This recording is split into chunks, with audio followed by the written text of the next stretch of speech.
Sebelum kita memulai ibadah pada hari ini, kita akan berdoa bersama-sama. Terima kasih Tuhan atas berkat-Mu hari ini, boleh kami bersekutu bersama meskipun secara online. Tuhan, urapi kami, setiap hati kami untuk memuji dan memuliakan nama-Mu, biarlah apa yang kami pujikan Tuhan bisa menyenangkan hati-Mu Tuhan. Haleluya, amin. Saat ini kita bertemu bersama meskipun secara online dan teman-teman. Saya harap teman-teman tetap menyembah Tuhan Yesus meskipun dimanapun teman-teman berada. Saat ini kita bertemu bersekutu secara online, walaupun tidak bertemu secara offline. Saya harap teman-teman menyembah dan memuliakan Dia dimanapun teman-teman berada. Saya mengajak untuk teman-teman saat ini mengeluarkan waktunya sebentar untuk sama-sama memuji menyembah Dia, karena saat ini kita merasakan kehadiran Tuhan dalam hidup kita.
kita mendengarkan sebagian dari firman Tuhan, mari kita sama-sama satukan hati kita untuk fokus terhadap Tuhan. Mari kita pujikan biar hati seperti hatimu Tuhan.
Puji Tuhan, Shalom teman-teman kaum muda yang dikasih Tuhan Yesus Kristus. Kita bersyukur kepada Tuhan kalau pada hari ini kita diizinkan Tuhan untuk bersekutu dengan Tuhan di dalam kebenaran firman Tuhan.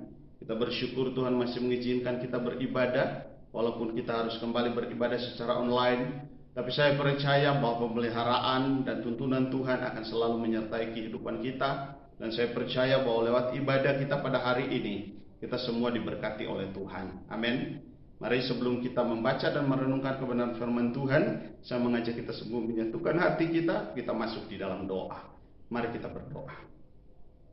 Allah Bapa kami yang ada di dalam kerajaan surga, kami datang di hadapan Tuhan, kami mengucap syukur atas anugerah dan pemeliharaan Tuhan, sehingga pada saat ini kami bisa ada dengan tubuh yang diberkati. Kami masih diizinkan Tuhan untuk beribadah, memuji dan menyembah Tuhan. Kami percaya Tuhan bahwa ini semua karena kemurahan Tuhan dalam kehidupan kami. Dan Tuhan, kalau sebentar kami akan membaca dan merenungkan kebenaran firman Tuhan, sebelumnya Tuhan kami mohon hikmat Tuhan ada di dalam kehidupan kami, menguasai pikiran dan hati kami, supaya ketika kami membaca dan merenungkan kebenaran firman Tuhan, firman-Mu itu bisa tertanam di dalam hati kami, dan kami bisa pakai untuk memuliakan Tuhan di dalam kehidupan kami. Terima kasih Tuhan, terima kasih. Kami bersyukur dan kami siap membaca dan merenungkan kebenaran firman Tuhan. Hanya di dalam nama Tuhan Yesus Kristus kami sudah berdoa dan mengucap syukur. Haleluya. Amin. Puji Tuhan, teman-teman kaum muda yang dikasih Tuhan Yesus Kristus.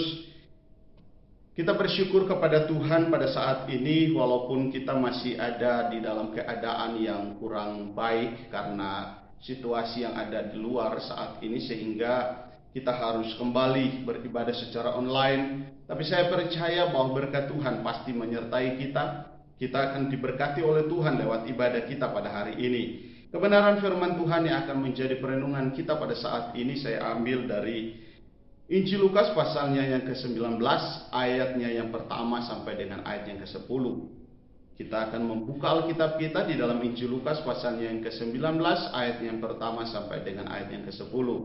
Saya akan bacakan untuk kita semua. Demikian kata firman Tuhan. Sakeus. Yesus masuk ke kota Yeriko dan berjalan terus melintasi kota itu. Di situ ada seorang bernama Sakeus, kepala pemungut cukai, dan ia seorang yang kaya. Ia berusaha untuk melihat orang apakah Yesus itu, tetapi ia tidak berhasil karena orang banyak, sebab badannya pendek. Maka berlarilah ia mendahului orang banyak, lalu memanjat pohon ara untuk melihat Yesus yang akan lewat di situ.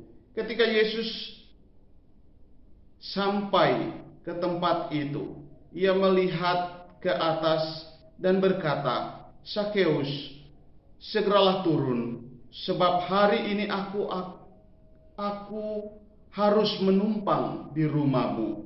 Lalu Sakeus segera turun dan menerima Yesus dengan sukacita. Tetapi semua orang yang melihat hal itu bersungut-sungut katanya, "Ia menumpang di rumah orang berdosa." Tetapi Sakeus berdiri dan berkata, "Tuhan, Tuhan, setengah dari milikku akan kuberikan kepada orang miskin, dan sekiranya ada sesuatu yang ku peras dari seseorang, akan kukembalikan 4 kali lipat." Kata Yesus kepadanya, "Hari ini telah terjadi keselamatan kepada rumah ini, karena orang ini pun anak Abraham. Sebab anak manusia datang untuk mencari dan menyelamatkan yang hilang." Amin. Teman-teman kaum muda yang dikasih Tuhan Yesus Kristus, judul kebenaran firman Tuhan masih sama seperti yang 2 minggu berjalan ini yang sudah kita renungkan dari kebenaran firman Tuhan. Kita di sana kita diajarkan bagaimana kita harus melayani bersama dengan cinta, bagaimana kita harus melayani bersama di dalam Tuhan khususnya, dan di dalam pelayanan kita sesama manusia. Teman-teman kaum muda yang dikasih Tuhan Yesus Kristus, ketika kita berbicara tentang melayani, saya mau katakan bahwa melayani itu membutuhkan pengorbanan. Ada korban waktu, korban tenaga, dan juga korban pikiran. Dan bahkan tidak jarang kita juga harus mengorbankan harta kita. Teman-teman kaum muda yang dikasih Tuhan Yesus Kristus, kalau kita membaca di dalam kebenaran firman Tuhan ini, kita melihat ada satu tokoh Alkitab dari firman Tuhan di sini, di mana toko ini bukanlah satu toko yang asing bagi kita. Ini sudah sangat-sangat familiar, sangat-sangat dikenal, bahkan saking terkenal saya bisa katakan bahwa anak-anak pun tahu tentang toko ini. Kenapa? Karena kalau kita masih sekolah minggu, kisah di dalam Lukas pasal yang ke-19 ini sering dijadikan satu pujian. Sakeus, orang pendek di dalam dunia. Ya. Itu pujian itu sudah kita dengar sejak kecil. Jadi kisah ini bukan satu kisah yang baru. Ini adalah satu kisah yang sudah sangat lama. Ini adalah satu kisah yang sangat-sangat familiar bagi kita semua. Namun saya mau katakan bahwa banyak orang hanya melihat pendeknya Sakeus di dalam kisah ini. Banyak orang mengenal hanya Sakeus ini sebagai statusnya sebagai seorang pemungut cukai. Tetapi mereka tidak melihat bagaimana pelayanan Sakeus. Bagaimana Sakeus bisa melayani di dalam keterbatasannya sebagai seorang berdosa pada waktu itu. Bagaimana Sakeus bisa melayani sebagai seorang yang dicap sebagai perampok harta orang lain. Mengapa saya katakan demikian? Karena Sakeus sendirilah yang mengakui bahwa dia adalah seorang yang suka merampas, dan bahkan bisa dikatakan dia adalah seorang perampok. Kalau kita baca di dalam ayatnya yang ke-8 dikatakan di sana, tetapi Sakeus berdiri dan berkata kepada Tuhan, Tuhan, setengah dari milikku akan kuberikan kepada orang miskin, dan sekiranya ada sesuatu yang kuperas dari seseorang akan kukembalikan 4 kali lipat. Teman-teman kaum muda yang dikasihi Tuhan Yesus Kristus, di dalam hukum Yahudi, orang yang ketahuan mencuri, orang yang mencuri hak orang lain atau memeras orang lain, dia wajib membayar 4 kali lipat. Dan di dalam kisah ini dikatakan bahwa Sakeus memposisikan dirinya sebagai seorang pemeras.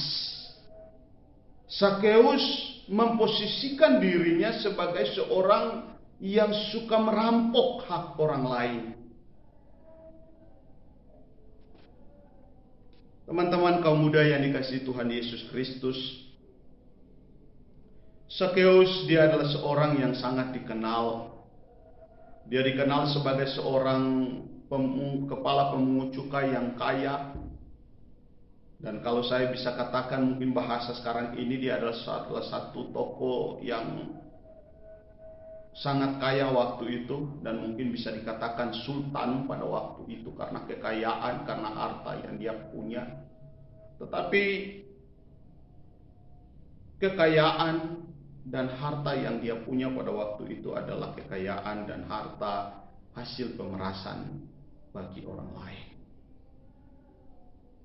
Karena pada waktu itu memang pemungut cukai atau pemungut cukai biasanya mereka mengambil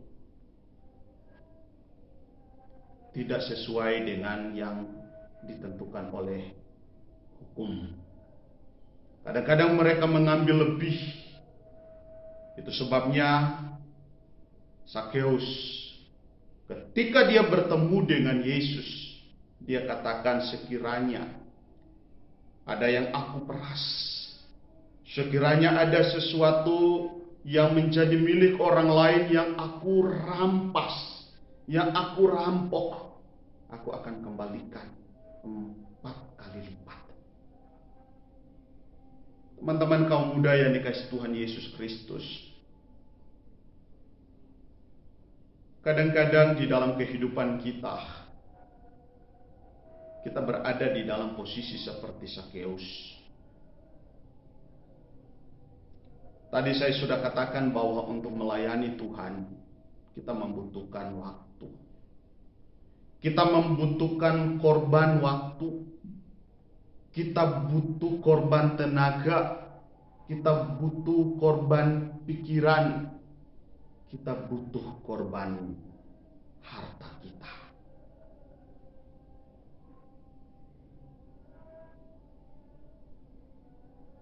Renungan kebenaran firman Tuhan pada hari Sabtu yang lalu,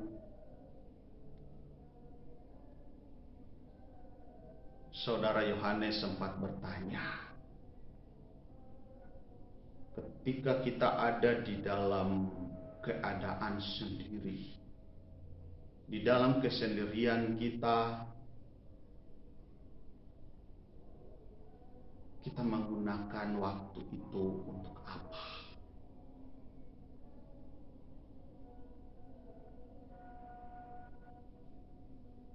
Ketika kita mempunyai waktu untuk menyendiri, kita menggunakan waktu kita itu untuk apa?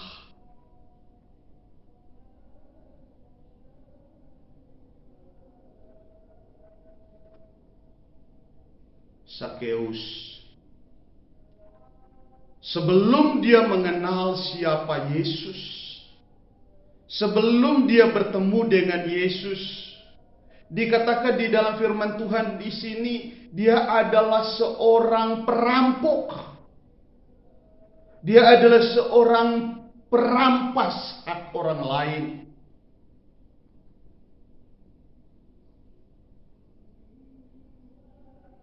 Dia menggunakan waktu, kesempatan yang dia punya tidak untuk memuliakan Tuhan.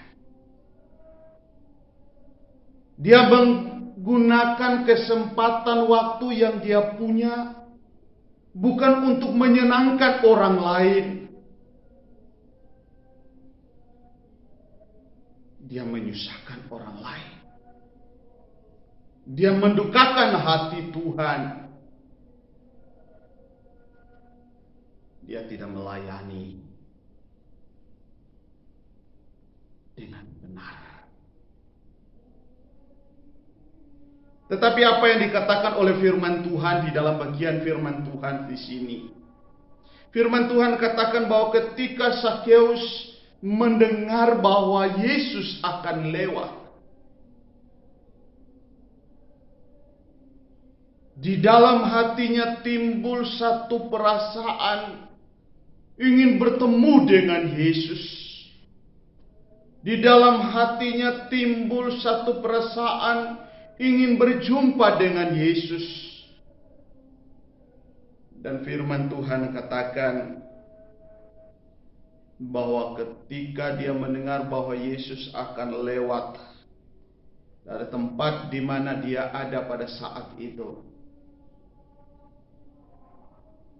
dia mengambil inisiatif untuk berjumpa dengan Yesus.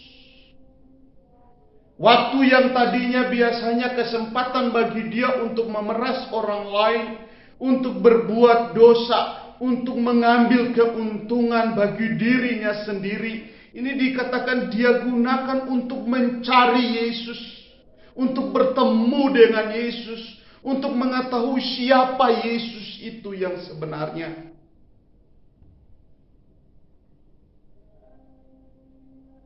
Dalam ayat yang ketiga katakan ia berusaha untuk melihat orang apakah Yesus itu.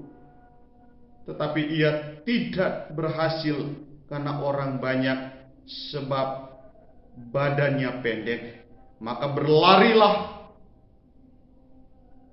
ia mendahului orang banyak, lalu memanjat pohon ara untuk melihat Yesus yang akan lewat di situ. Dikatakan bahwa ketika dia mendengar bahwa Yesus akan lewat, dia berinisiatif, dia tinggalkan segala sifat tabiat yang tidak sesuai dengan rencana Tuhan, yang mendukakan hati Tuhan, yang mengecewakan orang lain. Dia tinggalkan semua itu dan dia mencari Yesus. Walaupun dikatakan di sini ketika dia melihat, karena orang banyak, dia tidak bisa melihat Yesus dengan jelas. Dia tidak bisa melihat siapa Yesus itu. Apa yang dilakukan oleh Sakeus? Dikatakan di dalam ayat yang keempat, maka berlarilah ia mendahului orang banyak. Lalu dia mencari tempat di mana dia bisa menemukan, bisa melihat Yesus. Dan dia melihat ada satu pohon yang namanya pohon ara. Kemudian Sakeus naik di sana. Kerinduannya yang begitu kuat untuk menyenangkan hati Yesus. Kerinduannya yang begitu kuat untuk mengubah hidupnya. Itu membuat dia melupakan semuanya. Dia membuat dia lupa bahwa dia adalah seorang pemimpin. Bahwa dia adalah seorang yang mempunyai otoritas. Dia memanjat pohon ara untuk mencari Yesus. Dan dikatakan di dalam ayat selanjutnya, ketika Yesus melihat apa yang dilakukan oleh Sakeus itu membuat Yesus tertarik dengan Sakeus. Teman-teman kaum muda yang dikasihi Tuhan Yesus Kristus, kita sudah mendengar firman Tuhan 2 minggu yang berjalan dengan tema yang sama. Sudahkah ada perubahan yang terjadi dalam kehidupan kita? Sudahkah ada perubahan yang terjadi di dalam kehidupan kita? Ataukah kehidupan kita masih sama seperti yang 3 minggu yang lalu? Ataukah kehidupan kita masih sama seperti 4 minggu yang lalu? Kita masih sering mengambil waktu yang ada untuk berbuat dosa. Kita masih sering mempergunakan kesempatan yang ada untuk mengecewakan Tuhan. Untuk membuat orang lain menderita. Lihat apa yang dilakukan oleh Sakeus. Dia melupakan semua yang di belakangnya. Dia melupakan semua sifat-sifat yang tidak baik. Dia fokuskan hidupnya kepada Tuhan. Ketika dia tahu kebenaran itu, dia semakin menjadi-jadi dikatakan. Ketika Yesus memanggil dia. Dan Yesus mengatakan bahwa Yesus akan tinggal di rumahnya pada hari itu. Akan makan bersama dengan dia. Dikatakan bahwa Sakeus dengan sangat bersukacita, dengan sangat gembira, dia turun dari pohon itu. Dia jumpai Yesus. Dikatakan di dalam ayat yang ke-6, lalu Sakeus segera turun dan menerima Yesus dengan sukacita. Tidak mempedulikan apa kata orang. Ini adalah korban yang harus dia terima. Ingat saya katakan tadi, Sakeus adalah seorang kepala pemungut cukai. Dia adalah seorang yang sangat disegani. Dia adalah seorang yang sangat ditakuti pada waktu itu. Tetapi saudara lihat firman Tuhan katakan ketika dia turun dari pohon itu. Dia turun dengan sukacita. Yang mendapatkan Yesus.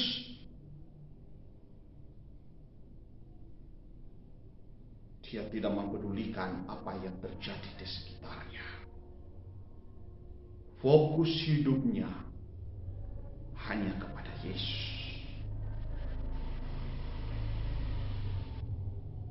Dan di dalam firman Tuhan katakan bahwa ending dari pertemuan itu terjadi satu perubahan hidup yang luar biasa. Alkitab katakan ending dari kisah ini bahwa Sakeus yang tadinya pikirannya, fokus hidupnya, itu hanya pada harta yang sementara, hanya untuk memuaskan hawa nafsu dirinya, hanya untuk membuat dia menjadi makin kaya. Dia memeras, merampok dan merampok hak orang. Ini hidupnya berbeda. Dia katakan di dalam ayatnya yang ke-8. Dia katakan kepada Tuhan, kepada Yesus, hari ini aku bersumpah, aku berjanji bahwa setengah dari hartaku akan kuserahkan kepada orang miskin. Dan sekiranya ada yang aku peras dari mereka, aku akan kembalikan 4 kali lipat. Sakeus mengambil satu keputusan yang sangat berani. Dia bukan hanya mengembalikan apa yang menjadi milik orang, tetapi dia siap untuk menerima konsekuensi dari apa yang sudah dia lakukan. Dia siap untuk menerima hukuman. Dia katakan 4 kali aku kembalikan. Aku akan menghapus semua kesalahanku. Aku mau berubah. Aku mau meninggalkan dosaku. Aku mau mengikut Engkau.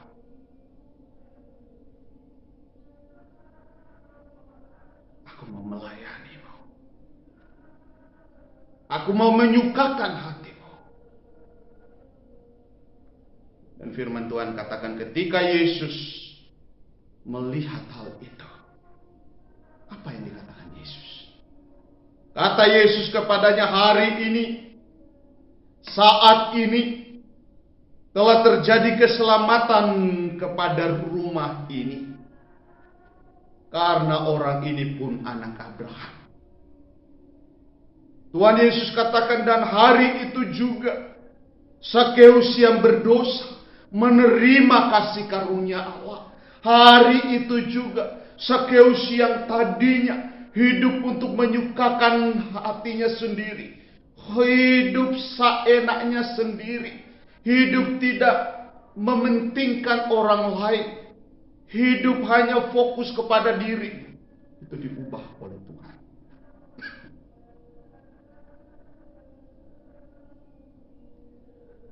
Dia menerima kasih karunia Allah. Dia menerima kekuatan ilahi dari Allah. Itu membuat dia menjadi seorang yang kuat di dalam Tuhan. Hidupnya berubah. Pikiran, otaknya itu saudara, itu diubah oleh Tuhan. Yang tadinya cuma pikirkan keuntungan dari hasil cukai itu, kini berubah. Dia rela rugi, dia rela kehilangan, asalkan dia mendapat kasih karunia Allah. Teman-teman kaum muda yang dikasih Tuhan Yesus Kristus,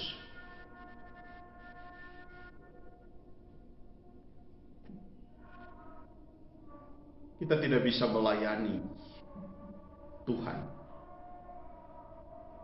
jika kita fokus hidup kita kepada hal yang lain. Kita tidak akan bisa maksimalkan pelayanan kita kalau kita masih memikirkan hal-hal yang ada di luar sana.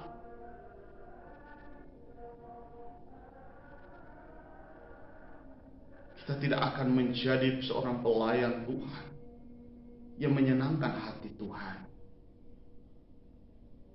kalau pikiran kita itu hanya untuk diri kita sendiri. Mungkin ada yang berkata, Pak, tapi aku kan masih muda. Aku ke depannya. Aku ingin kaya seperti orang lain. Aku pengen sukses seperti orang lain. Aku pengen mempunyai segala-galanya, Pak. Aku melihat anak muda ini mempunyai ini dan itu. Dan aku juga pengen seperti itu. Teman-teman kaum muda yang dikasih Tuhan Yesus Kristus, saya mengatakan, firman Tuhan katakan, carilah dahulu kerajaan Allah dan kebenarannya, dan semuanya akan ditambahkan bagimu. Gak usah khawatir, teman-teman. Hidup dengan Tuhan, engkau pasti dicukupkan. Hidup dengan Tuhan, engkau pasti diberkati oleh Tuhan. Sumber hikmat dan sumber berkat itu ada di mana, saudara? Tuhan, bukan? Iya. Saudara punya harta, punya segalanya. Tetapi kalau Tuhan tidak ada dalam kehidupan, engkau jauh dari Tuhan, itu semuanya sia-sia.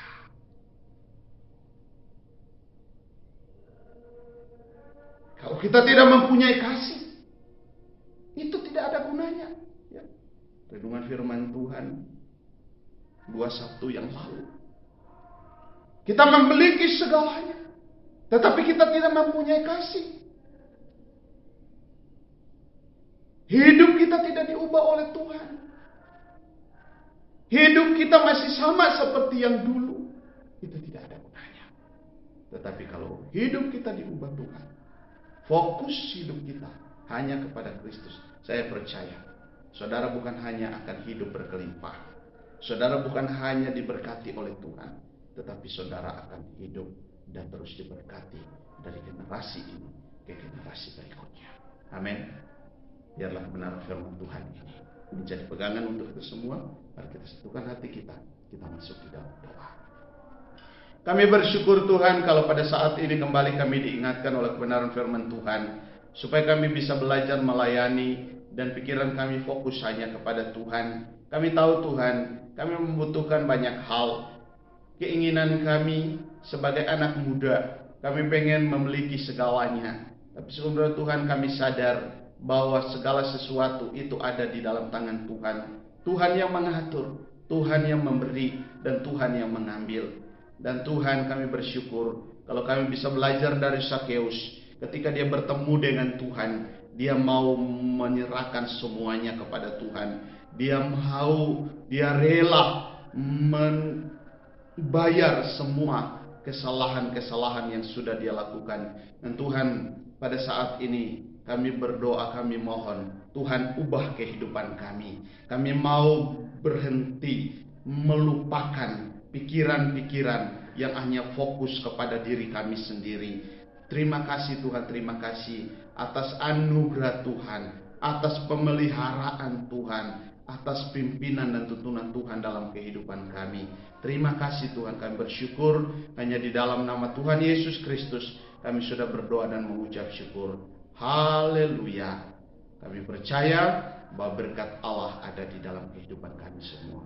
Hanya di dalam nama Tuhan Yesus Kristus kami sudah berdoa dan mengucap syukur. Haleluya. Amin. Puji Tuhan, teman-teman kaum muda, sampai bertemu di waktu akan datang. Tuhan Yesus menyertai kita semua. Amin.